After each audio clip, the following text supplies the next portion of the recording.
Hello guys, welcome back to my channel simply Charishma. ఎట్లున్నారు guys? నేనైతే మస్తున్నా, మీరు కూడా మస్తున్నారు అనుకుంటున్నా. ఇంకా మన వీడియోస్ని ఎవరైనా చూడని వాళ్ళు ఉంటే, సబ్స్క్రైబ్ చేసుకొని వాళ్ళు ఉంటే తొందరగా వెళ్ళి సబ్స్క్రైబ్ చేసుకొని నా వీడియోస్ని చూసేయండి గాయ్స్. నేనైతే మళ్ళీ ఈరోజు మీ ముందుకి ఇంకో వీడియోతో వచ్చేసాను. చాలా ఇంట్రెస్టింగ్ వీడియో. ఆల్రెడీ మీరు నిన్న షార్ట్ వీడియోస్లో చూసే ఉంటారు, బౌల్ షేప్లో చేసిన ఆవిరి కుడుములు విత్ సాంబార్ డిష్. ఈరోజు ఆ ఫుడ్ చేసే విధానంని మొత్తం చూసేయండి గాయస్. యాక్చువల్గా అంటే ఇది నిన్న పెట్టాల్సిన వీడియో గాయస్, కాకపోతే ఎడిటింగ్ వల్ల కొద్దిగా లేట్ అయింది గాయస్.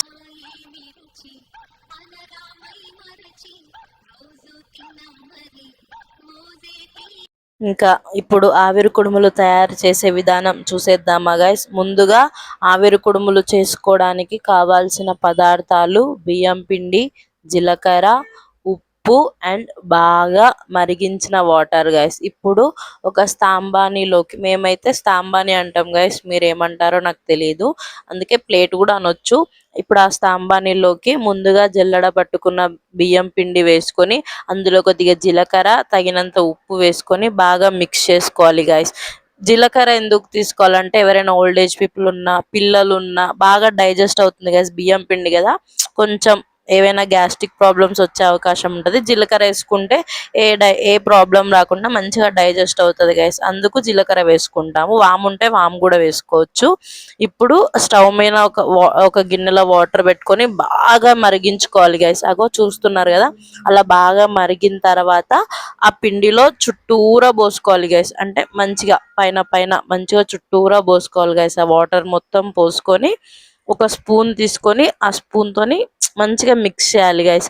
ఎలా అంటే ఇంకా ముద్ద ముద్ద కావద్దు, పిండి ముద్ద ముద్ద కాకుండా నార్మల్గా జస్ట్ ఇట్లా బాగా కలుపుకోవాలి గైస్. ఆ వాటర్ అంతా ఒకే దగ్గర నిలిచిపోకుండా పిండికి అంతా పట్టేటట్టు ఇలా బాగా కలుపుకొని దానిపైన ఒక ప్లేట్ మూసేయాలి గైస్. ఎందుకంటే కొంచెం పిండి వాలనివ్వాలి గైస్. ఒక 10 to 15 లేదా 20 minutes దాకా పిండిని వాలనిస్తే ఆ వాటర్ అంతా బాగా పడుతుంది కదా, అప్పుడు మంచిగా మనం ఏ షేప్లో వేసుకుంటే ఆ షేప్లో వస్తాయి గైస్. అందుకు కొద్దిసేపు వాలనివ్వాలి పిండిని. ఇక పిండి వాలే లోపు ఇప్పుడు మనం సాంబార్ ఎలా తయారు చేసుకోవాలో చూసుకుందాం గైస్. ముందుగా ఒక కుక్కర్లో కందిపప్పుని నానబెట్టుకొని తర్వాత ఒక 8 to 10 విజిల్స్ వచ్చేదాకా ఉడకబెట్టాలి గైస్. తర్వాత ఆ ఉడికిన దాంట్లో కొద్దిగా కారం, అంటే సరిపడా కారం, కొద్దిగా కాదు, మీకు ఎంత సరిపోతుందో అంత కారం వేసుకోవాలి. తర్వాత తగినంత ఉప్పు వేసుకోవాలి. మేమైతే దొడ్డు ఉప్పు వేసుకుంటాం గైస్. అలా కొద్దిగా ఉప్పు వేసుకోవాలి. తర్వాత సాంబార్ పొడి, తగినంత సాంబార్ పొడి వేసుకోవాలి. తగినంత ధనియాల పొడి కొంచెం వేసుకోవాలి గైస్. ధనియాల పొడి వేసుకొని తర్వాత కొద్దిగా అల్లం వెల్లిపాయ పేస్ట్ వేసుకోవాలి గైస్. అవన్నీ వేసుకొని బాగా పప్పు గుత్తు తీసుకొని కొన్ని వాటర్ పోసి బాగా మిక్స్ చేసుకోవాలి గైస్. సగం మా మమ్మీ చేస్తుంది కదా, అలా బాగా కొన్ని వాటర్ పోసుకొని బాగా మిక్స్ చేసుకోవాలి గైస్. అంటే ఒకరొకరు ఒక స్టైల్లో చేస్తారు గైస్ సాంబార్, మేమైతే ఈ స్టైల్లో చేస్తాం. ఇది కూడా బాగుంటుంది టేస్ట్, ఒకసారి అయితే ట్రై చేయండి మీరు, మంచిగా ఉంటుంది. ఇలా బాగా మిక్స్ చేసుకున్న తర్వాత ఇంకా మనం పప్పుని ఎలా రుబ్బుతామో అలా రుబ్బేయాలి గైస్, అన్ని ఇందులోనే వేసుకొని. ఇంకా ఇలా బాగా మిక్స్ చేసుకున్న తర్వాత కొద్దిసేపు అది పక్కకు పెట్టేసి ఇప్పుడు అసలైన సాంబార్ ఎలా తయారు చేయాలో చూసేద్దాం గైస్. స్టవ్ పైన ఒక కడాయి పెట్టుకొని అందులో తగినంత ఆయిల్ వేసుకొని కొద్దిగా జీలకర్ర, కొద్దిగా ఆవాలు, కొద్దిగా మినప్పప్పు, అంటే ఇంకా పోపు గింజలు గైస్. పోపు గింజలు మీరు ఏమేమి వేసుకుంటారో అవన్నీ వేసుకోవచ్చు. మేమైతే ఎండుమిర్చి, ఎల్లుల్లిగడ్డ అవన్నీ వేసుకుంటాం గైస్. అవన్నీ వేసుకొని అవి బాగా కలపాలి గైస్. కలిపి అవి బాగా వేగిన తర్వాత మనం ముందుగా కట్ చేసి పెట్టుకున్న ఆనియన్స్, అంటే ఉల్లిగడ్డలు, ఆనియన్స్, ఆలగడ్డలు, ఇంకా అన్ని ఆలగడ్డలు, ఆనియన్స్ అన్ని, అంటే మన దగ్గర ఏ వెజిటేబుల్స్ ఉంటే వేసుకోవచ్చు గైస్. మాకు ఆ రోజు ఏవి అందుబాటులో ఉంటే అవి వేసుకున్నాం. బాగా మిక్స్ చేసుకోవాలి గైస్. అందులో వేసుకొని అవి కూడా మంచిగా ఏగే వరకు, అంటే ఒక బ్రౌనిష్ కలర్, రెడ్డిష్ కలర్ వచ్చే వరకు బాగా కలుపుకోవాలి గైస్. అవి బాగా ఏగిన తర్వాత మనం ముందుగా బాగా మెత్తగా రుబ్బి పెట్టుకున్న పప్పుని అందులో వేసేయాలి గైస్. అందులో వేసి అది కూడా బాగా మిక్స్ చేసుకోవాలి గైస్. అంటే అన్ని వెజిటేబుల్స్కి పట్టేటట్టు బాగా మిక్స్ చేసుకోవాలి గైస్. కొద్దిగా వేడైన తర్వాత అందులోకి తగినన్ని వాటర్ వాటర్ పోసుకోవాలి గైస్. ఎందుకంటే సాంబార్ అంటే గట్టిగా ఉంటే కూడా మంచిగా ఉండదు కదా గైస్. కొంచెం వాటర్ వాటర్ ఉంటే మంచిగా ఉంటుంది. సో కొద్దిగా వాటర్ యాడ్ చేసుకోవాలి గైస్. అండ్ ముందుగా నానబెట్టుకున్న చింతపండును కూడా కొంచెం వాటర్ పోసి ఆ రసం తీయాలి గైస్. చింతపండులో నుంచి రసం తీసి ఆ రసం కూడా యాడ్ చేసుకోవాలి గైస్.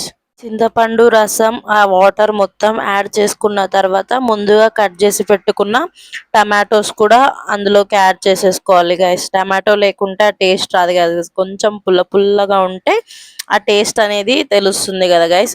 మేమైతే కొద్దిగా బెల్లం కూడా వేసుకుంటాం, మీకు ఇష్టం ఉంటే మీరు కూడా వేసుకోవచ్చు గైస్. ఇంక ఇలా బాగా మరగనివ్వాలి గైస్. సాంబార్ ఎంత మరుగుతే అంత టేస్ట్ వస్తుంది. మధ్యలో మధ్యలో మిక్స్ ఇట్లా కలుపుతూ ఉండాలి గైస్. ఎందుకంటే అడుగంటినట్టు అవుతే ఆ వెజిటేబుల్స్ అన్ని కిందికి వెళ్ళిపోతాయి. అలా కిందికి వెళ్ళి అడుగంటకుండా అప్పుడప్పుడు మధ్యలో మధ్యలో ఇలా మిక్స్ చేస్తూ ఉండాలి గైస్. అండ్ బాగా మరిగిన తర్వాత ఒక్కసారి మళ్ళీ బాగా మిక్స్ చేసుకొని ఇంకా స్టవ్ ఆఫ్ చేసుకోవాలి గైస్. ఇప్పుడు ముందుగా మనం పిండిని ఇట్లా తడిపి పెట్టుకున్నాం కదా గైస్, దాన్ని మళ్ళీ కొంచెం కొంచెం తీసుకొని కొద్ది కొద్దిగా వాటర్ కలుపుకుంటూ ముద్దలాగా తడుపుకోవాలి గైస్. ఇలా మెత్తగా తడుపుకోవాలి. తడుపుకున్న తర్వాత మన చేతికి కొద్దిగా ఆయిల్ పూసుకొని, అంటే మన చేతికి పిండి అంటుకోకుండా ఆయిల్ పూసుకొని ఇలా మా మమ్మీ చూస్తున్నట్టు కొద్ది కొద్దిగా పిండి తీసుకొని ఇలా బౌల్ షేప్ లో తయారు చేసుకోవాలి గైస్. అంటే ఎవరి ఇష్టం వాళ్ళది. కొంతమంది రౌండ్ గా, కొంతమంది పొడువుగా అలా చేసుకుంటారు. మేము వెరైటీగా ఉంటుందని ఇలా బౌల్ షేప్ లో చేసాం గైస్. అందులో సాంబార్ వేసుకొని తినాలి, సూపర్ టేస్ట్ ఉంటుంది. మా మమ్మీ చూస్తున్నట్టు అలా బౌల్ షేప్ లో వేసుకోవాలి గైస్. తర్వాత అవి చేసి పెట్టుకున్న తర్వాత ఒక స్టవ్ పైన స్టవ్ ఆన్ చేసుకొని అంటే రైస్ కుక్కర్ గిన్నెలో కానీ లేకపోతే మన ఇంట్లో ఏది అవైలబుల్గా ఉంటే అందులో కొన్ని వాటర్ పోసుకోవాలి గైస్. వాటర్ పోసుకొని స్టవ్ పైన పెట్టేసి మనం ముందుగా చేసుకున్న ఆ బౌల్ షేప్ ఆవిరి కుడుములని ఇలా ఒక దానిపైన పేర్చుకోవాలి గైస్. అప్పట్లో రైస్ కుక్కర్స్ కి వస్తాయి కదా గైస్, పైన ప్లేట్ లో ఇట్లా హోల్స్ ఉండి వస్తాయి కదా, అందులో పెట్టి మూత పెట్టేస్తే ఆవిరికి ఇలా ఉడికిపోతాయి గైస్. దీని పేరే ఆవిరి కుడుములు కదా గైస్. అట్లా ఆవిరికి మీకు ఎలా నచ్చితే అలా ఆవిరికి పెట్టుకోవచ్చు. అలా ఉడికినాయా లేదా అనేది ఇలా టెస్ట్ చేసుకోవాలి గైస్. అంటే ఇట్లా చించితే మంచిగా ఉండాలి. బాగా ఉడికిన తర్వాత ఇలా హాట్ బాక్స్ లోకి లేదా ప్లేట్ లోకి సాంబార్ వేసుకొని తింటుంటే ఉంటుంది గాయస్. ఆ టేస్ట్ కానీ ఆ రుచి కానీ మళ్ళీ మళ్ళీ తినాలనిపిస్తుంది గైస్. ఒక్కసారి మీరు కూడా ట్రై చేసి చూడండి, మళ్ళీ మళ్ళీ తినాలనిపిస్తుంది. అండ్ లాస్ట్ అండ్ ఫైనల్, మీకు ఈ వీడియో నచ్చినట్టయితే like, share and subscribe to simply Charishma. Thank you guys. Bye bye.